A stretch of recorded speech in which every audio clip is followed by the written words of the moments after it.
nom de l'Éternel. Alors, première épître de Jean, chapitre 4, verset 4, le 4 de Dieu, donc elle est tout terrain. Amen. Ce verset est valable pour toutes les situations de ta vie, si tu crois au Jésus de tout ton cœur. Qu'est-ce qui est dit là? Vous, petits enfants, vous êtes de Dieu et vous avez vaincu, alors, différentes versions, dans la mienne dit les faux prophètes. Le verset qui m'intéresse, c'est la partie B. Car, est-ce qu'on peut dire celui-là, puisque c'est affiché? Car celui qui est en vous est plus grand que celui qui est dans le monde. Afin qu'on comprenne bien, car celui qui est en moi, vous pouvez le dire pour vous, celui qui est en moi est plus grand que celui qui est dans le monde. Et qu'il n'y ait pas de doute, vous dites celui qui est en moi, c'est Jésus. C'est le Saint-Esprit. Amen. Des fois, nous nous voyons tellement petits dans la vie, mais Dieu nous montre combien il y a une différence quand lui, il est en nous. Par exemple, Paul dira « Je peux tout par celui qui me fortifie ». Donc encore le Saint-Esprit. Un autre passage dit « Il n'y a plus de condamnation pour ceux qui sont en... » Encore une fois, vous voyez, la Bible, elle est pleine. On pourrait passer la matinée à citer comme ça des passages qui montrent qu'il y a une différence. Prenons l'exemple d'un tableau très célèbre que nous connaissons tous. Il y a plusieurs peintres l'ont peint, mais on connaît par cœur. C'est la confrontation entre David et Goliath. Goliath est là, 3 mètres et un petit quelque chose de hauteur, contre un petit jeune de 17 ans par là. Ils sont face à face. Il y en avait des guerriers dans le royaume d'Israël à ce moment-là, mais aucun n'avait osé franchir le pas d'affronter Goliath parce qu'ils n'avaient pas. Pourtant, c'est le peuple de Dieu. Ce n'est pas parce que tu te dis croyant que, en fait, ce n'est pas dire croyant, c'est vivre la foi de la parole de Dieu. La preuve, c'est que à cette époque-là, Israël, le Dieu unique, ils avaient de victoire en victoire, mais là, on va dire que les Philistins ont trouvé leur arme secrète. Ils ont dit, on va envoyer notre champion. Le gars, il a un curriculum vitae incroyable. Il n'y a que des victoires. On a vaincu les Moabites, les Ammonites, les Édomites et d'autres avec lui à notre tête et ses 4 frères. 5 géants.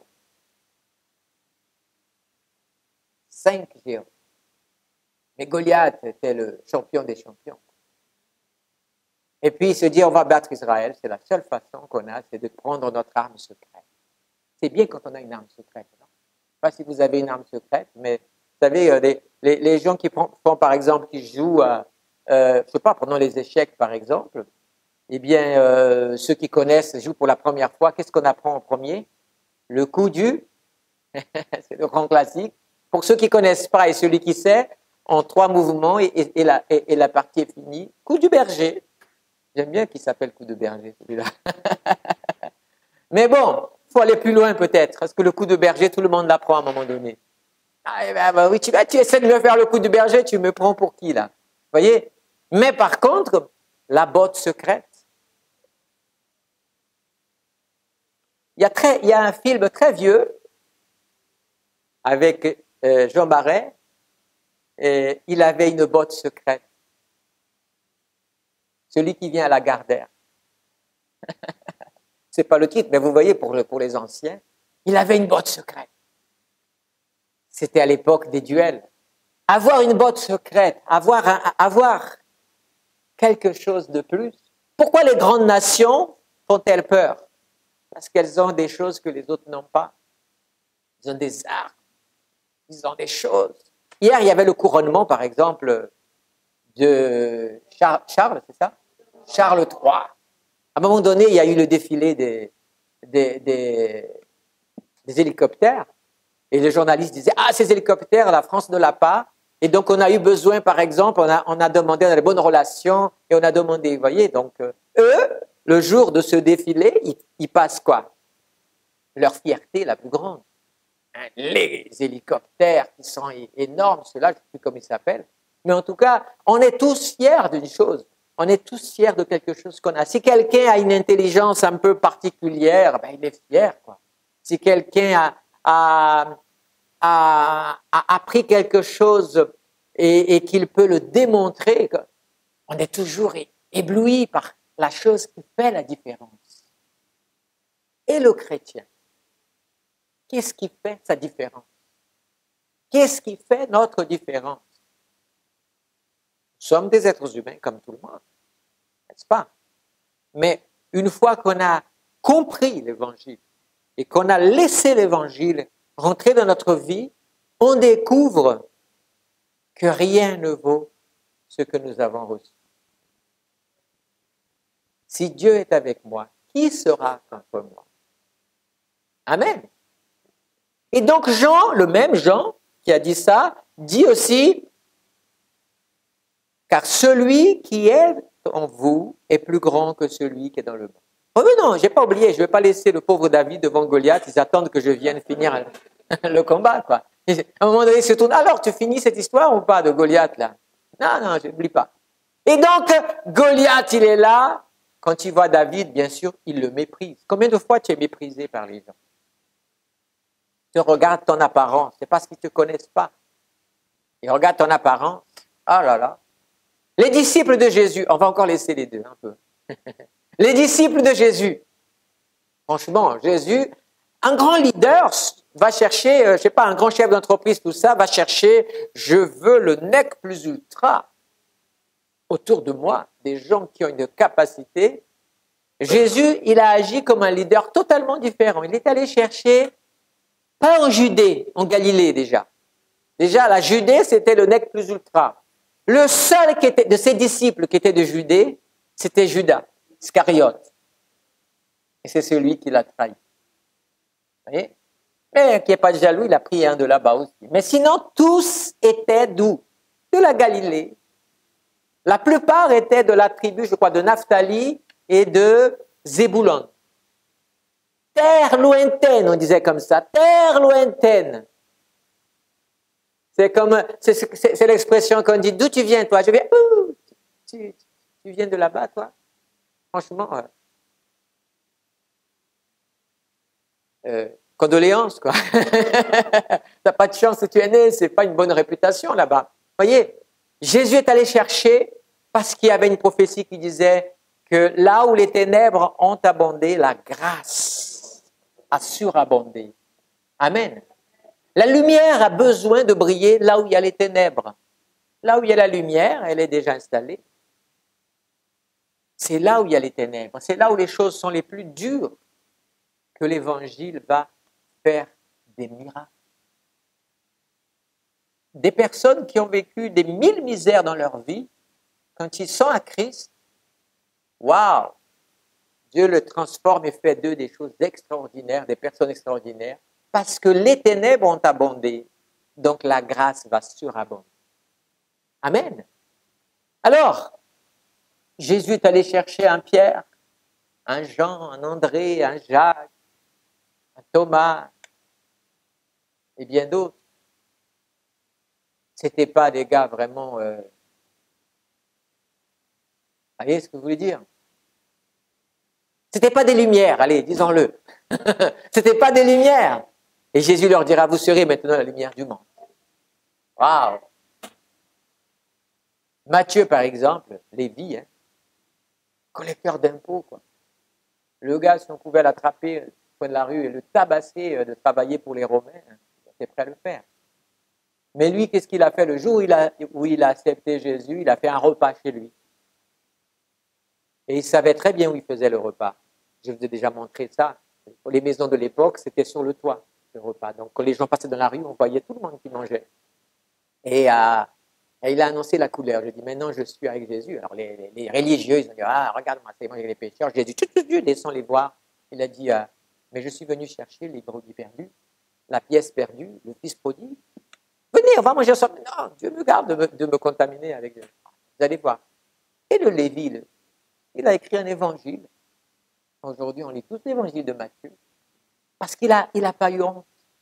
Mais il a laissé tomber, il a laissé et il a suivi Jésus. Amen. Et Jésus a fait d'eux des hommes et des femmes aussi. Prenons l'exemple il y avait des femmes qui étaient disciples de Jésus. Hein? C'est ordinaire ce qu'il a fait. Il y en a pris une qui était possédée de 8 démons, 8 esprits mauvais qui l'accompagnaient et qui torturaient sa vie et tout. Un jour, elle a été libérée et elle a suivi Jésus. Amen. Et tant d'autres, et tant d'autres. Mais allez, on revient chez David et Goliath. Ils attendent toujours. Alors, quand Goliath l'a vu, il a dit, c'est pas possible, on me prend pour un chien. On envoie un gosse avec une arbalète, pour utiliser un langage d'aujourd'hui, et des pierres. Sérieux, quoi. J'ai affronté des gens puissants. Je porte encore des trophées. Et là, il commence à le mépriser, il commence à l'humilier, Et c'est là où ce verset prend une ampleur merveilleuse. C'est que David, il arrive, il entend, il a dit, ouais, je comprends ce que tu dis. Toi, tu viens à moi avec ta lance et ton épée. C'est ça ta force, ta cuirasse, ta lance, ton épée. Waouh, tu te sens fort avec ces armes-là. Hein? Enlève ces armes et on va voir qui tu es. Il y a des gens qui sont comme ça. Leur identité, c'est sur ce qu'ils ont. Dans leur expérience, dans leur richesse, dans leur intelligence, dans leurs muscles, et Dieu sait quoi encore, ou alors dans leurs amis aussi, les amis, tout ça. Donc, enlève tout ça et te voilà, sans rien du tout. Il a dit, moi, et c'est ça qui est beau, David a dit, moi, je vais contre toi au nom de l'Éternel des armes. Ah ah! Ouais, c'est bien beau tout ça. Moi, j'ai Dagon, j'ai Baal avec moi. Il aurait pu dire, il dit, ben, on va voir. Et quand il s'est précipité, il a pris une pierre. Et la foi, c'est ça. Aujourd'hui même, je vais te couper la tête en plus. Juste que tu le saches déjà, que c'est ta dernière bataille aujourd'hui. Quand vous marchez avec le Seigneur, vous avez une assurance extraordinaire. Amen. Cette assurance vient de Dieu. Il prend, il tourne, et il balance la pierre là. Et lui, là-bas. David se dit, un travail n'est bien fait quand il est terminé. Hop, il va, il coupe la tête. Et c'était fini. Ils ne se sont pas battus pendant des heures et des heures. Le sang qui a coulé, il y a un seul sang qui a coulé, c'est celui de Goliath. Parce que celui qui était avec David était plus puissant, plus grand que celui qui était avec Goliath. Amen. Je pourrais vous raconter encore et encore des histoires comme ça, de cette différence que Dieu parfois manifeste dans notre vie, parce que nous avons l'Esprit de Dieu. Alléluia. Les mêmes épîtres de Jean, je vais vous lire parce que c'est ici en jaune dans ma Bible, comme je le mets. Au verset 5, au chapitre 5, il est dit, celui qui a le Fils a la vie, et celui qui n'a pas le Fils de Dieu n'a pas la vie. Waouh! C'est soit je crois à cette parole, et je mets ma vie dans cette parole, ou soit je ne la crois pas, et il faut que je trouve une autre solution pour ma vie. Celui qui a le Fils de Dieu, c'est-à-dire Jésus-Christ, j'ai la vie. Il ne s'agit pas de la vie humaine, mais de la vie éternelle. Waouh! Car je vous l'ai écrit afin que vous sachiez que vous avez la vie éternelle, voyez, vous qui croyez au nom du Fils de Dieu, Jésus-Christ. Bien-aimés, ce matin, nous avons ici la célébration de notre Sainte Seine.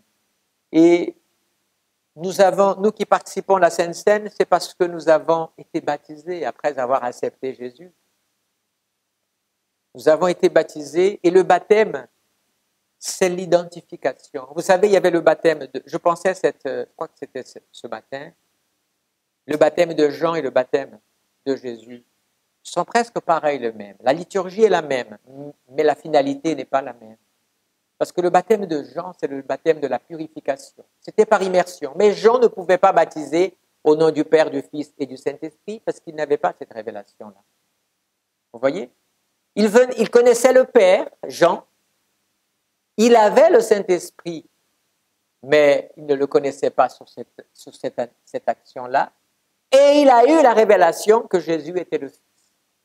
Donc il était vraiment le plus grand des hommes qui a baptisé. Il a baptisé, je disais l'autre jour sur un live, Jean-Baptiste est celui qui a baptisé l'homme le plus important de l'univers. Wow. Aucun baptême que je puisse faire ou qui que ce soit ne pourra battre le baptême de Jean. Mais son baptême avait encore un tendon d'Achille. C'est que la révélation venait après. Jésus. Jésus après, pas lui-même, mais les disciples baptisaient. Et eux, ils baptisaient avec la révélation. Quelle est la différence? S'il y a une différence, c'est que le baptême de Jean, c'est pour la purification. Le baptême de Jésus, c'est pour l'identification. Amen. Donc, nous sommes baptisés parce que nous avons été purifiés par le sang de Jésus, qui est le baptême dans sa mort. Ça veut dire que quand je suis baptisé, je meurs à moi-même. J'ai besoin de laisser tout partir. Tout ce qui fait ma force, ma fierté, tout ce que je veux, laisser pour gagner Christ. Et quand je gagne Christ, je gagne plus que je ne peux imaginer. C'est un acte spirituel que Dieu fait dans notre vie. Alors, oui, quand nous prenons la scène, le pain et la coupe, nous ne mangeons pas le corps de Christ. Ne buvons pas son sang. Non, ce sont des symboles. Ce sont des symboles. Comme la colombe aujourd'hui, vous voyez la colombe. On dit, ah, la colombe, symbole de la paix, non? C'est ça ou pas? Pourquoi? Pour des raisons différentes. Il y a plein de symboles. Eh bien, dans la foi, le pain, c'est parce que Jésus a dit, je suis le pain vivant descendu du ciel. Donc, il symbolise le corps de Christ. Et la coupe symbolise le sang. Pourquoi? Parce que sur la croix, il a donné son corps et son sang pour la rémission de nos péchés. Amen. Par contre, qu'est-ce qu'il y a dans cet acte que Jésus a fait? La victoire sur la mort. Amen. La mort ne domine plus sur nous. Amen. Bien sûr que nous sommes mortels, mais nous savons que nous avons la vie éternelle. C'est pas évident, hein? C'est pour ça que pour comprendre ça, il faut recevoir Jésus parce que vient la révélation du Saint-Esprit qui nous montre cette réalité. Alors quand je prends ce matin, je ne peux prendre le pain et la coupe que si j'ai été immergé, plongé dans l'eau pour dire, voilà, quand je rentre dans l'eau, je meurs et quand je sors dans l'eau, je ressuscite. C'est toute la symbolique de la victoire du chrétien. Amen. Ce matin, quand nous allons célébrer, nous avons besoin de comprendre cela et de vivre cela. Mais la table du Seigneur, c'est la table de la guérison aussi. Amen. Gloire à Dieu. Je ne prends pas la Sainte Seine pour être guéri de mes péchés. Non, je suis déjà guéri de mes péchés quand je me confesse à Dieu, quand j'abandonne mes péchés. Par contre, en prenant la Sainte Seine, je peux être guéri. Amen. C'est vrai ça? Il y en a quelqu'un qui doute de ça ou pas? Vous pouvez, hein? Parce que sinon, comme vous ne doutez pas, je vais quand même vous le dire. Tout simplement parce qu'on ne peut pas séparer le salut de la guérison. C'est le même sacrifice. Amen. Par ses meurtrissures, nous sommes guéris. Et il ne s'agit pas de la guérison de l'âme, il s'agit de la guérison du corps aussi. Et je peux vous montrer beaucoup de passages. Jacques, le frère de Jésus, qui a écrit l'épître de Jacques, il a dit quoi? Confessez vos péchés les uns aux autres et priez les uns pour les autres afin d'obtenir quoi? La guérison. Hein? C'est la guérison. Vous serez guéri. Jacques 5. Voyez? Le psaume 103. Mon âme bénit l'Éternel. Celui-là, je l'ai fait. Hein? Tout ce qui est en moi bénit son Saint-Nom. Mon âme bénit l'Éternel et n'oublie aucun de ses bienfaits. Et là, c'est lui, regardez, qui pardonne d'abord tous mes péchés et qui me guérit de toutes. Encore attachés ensemble. Donc ce matin, si tu as la foi, si tu es malade et que ce matin tu te dis, waouh Seigneur, j'ai la foi que tu vas visiter aussi mon corps et me guérir. Mais pour cela, n'oubliez pas, c'est ça le secret de la parole. On ne peut pas vendre un évangile, ça ne se vend pas, c'est trop cher l'évangile pour être vendu.